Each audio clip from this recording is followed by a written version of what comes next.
The Times of India today reported Sinnaya Gunasekaran alias Kimbula Ale Guna, who is believed to be the main suspect in the bomb attack targeting former President Chandrika Bandaranayake Kumaratunga, had been arrested in Chennai.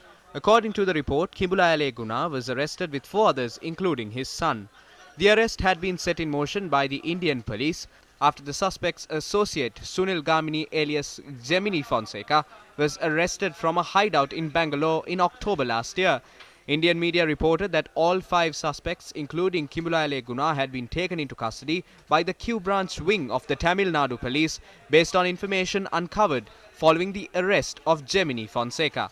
According to the Times of India newspaper, 4 people had been arrested from a hideout based on a confession of Kimbula Ale Guna. The suspects who are under remand custody have been identified as LTTE shooter Kennedy alias Bumma, along with 3 individuals by the names of Dileepan, Vigneswara Perumal and Prabhakaran. The report published by the Times of India noted that the notorious Sri Lankan criminal Kimbula Ale Guna had maintained links with the LTTE. Journalists questioned Minister of Public Security Sarath Weerasekara on whether there is a connection between Sri Lanka's decision on the East Container Terminal and the sudden arrest of Kimbula Ale Guna in Chennai. We have commenced discussions to extradite them into the country in the near future.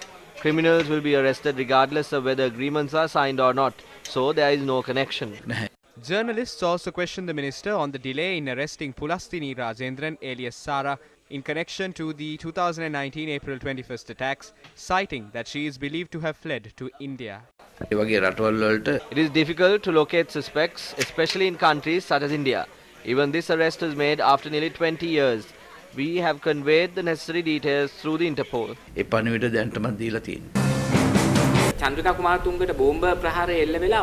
The Indian police has arrested Kimbula Ale Guna out of the blue in Chennai 22 years after the bomb attack on Chandrika Kumaratunga. Sara Pulastini, who is linked to the April 21st attack, is believed to be in India, but they are unable to arrest her. The problem here is that the Indian police has been able to arrest Kimbula Ale Guna after several years, although he was in the country. We must draw the connection between this arrest and the intimidating statement issued last evening. We cannot rule out the absence of any connection between these incidents. What is being portrayed through these signals that are being released in the form of an intimidating statement and the arrest of a person involved in the assassination plot of a president? What is being portrayed through the signals issued by India's raw intelligence unit and these contracted killers? When India is issuing intimidating statements, the government cannot pretend to ignore them. The government must announce its firm stance on this.